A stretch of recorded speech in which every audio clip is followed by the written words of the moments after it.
This is VOA News, reporting by remote. I'm Joe Ramsey.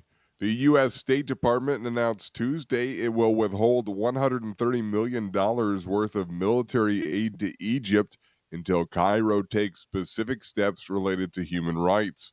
Secretary of State Antony Blinken's move is a break with his predecessor's policy of overriding a congressional check on military aid to Egypt.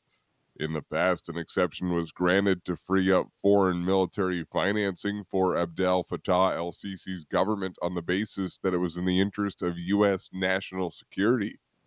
But rights groups, which had called on the administration to block the entire $300 million aid, expressed disappointment at the decision, saying it was a, quote, betrayal of the U.S. commitment to promote human rights. Sisi, who ousted the Muslim Brotherhood in 2013, has overseen a crackdown on dissent that has tightened in recent years. He denies there are political prisoners in Egypt and says stability and security are paramount.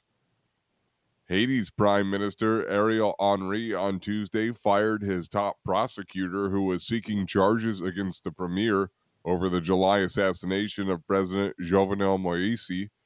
Henry's decision to fire him came hours after the prosecutor asked the judge investigating Moïse's murder to charge the prime minister with involvement in the case. The prosecutor had made the request due to alleged phone calls Henry made with one of the main suspects in the hours after the killing. He had also requested Henry be banned from leaving the island nation. Moïse, a politically and publicly controversial figure, was killed in the early morning hours of July 7th when an armed group burst into his private residence in the Haitian capital. This is VOA News. Colombia on Tuesday adopted a tax reform plan that was at the root of violent anti-government protests that left more than 60 people dead this year, but was eventually reconfigured to be kinder to the middle class and the poor. President Ivan Duque signed the so-called Social Investment Law, which has its stated objective to combat poverty in a country hit hard by the coronavirus epidemic. He says law will, quote, benefit nearly 29 million Colombians in a vulnerable situation out of a total population of some 50 million. A first version of the law presented by Duque early this year to combat the economic consequences of the global health crisis would have significantly increased taxes on an already battered middle class. Some 42% of Colombians now live in poverty, and more than 16% are unemployed. The tax bill caused a social explosion with thousands taking to the streets on April 28th claiming they'd be left poorer. Tunisia's president said Tuesday the country is being run by a mafia and pledged to fight corrupt politicians, adding, quote, I will not engage in dialogue with thieves. He's a legal theorist and a former law professor who was elected in 2019 and has billed himself as the ultimate interpreter of the Constitution.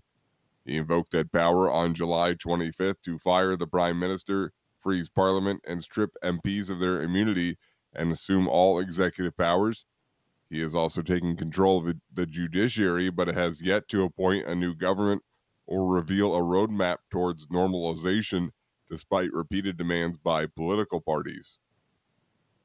The African Union said Tuesday it wants to buy COVID-19 vaccines rather than keep waiting for donor-funded doses to arrive, and implored producers to give the continent a fair shot at market access.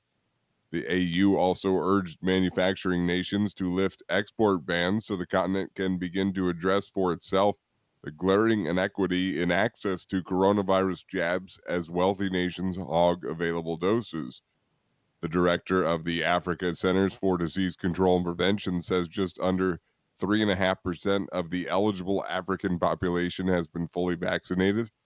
The World Health Organization wants 40% fully immunized in every country by the end of the year and 70% of the world's population by mid-2022.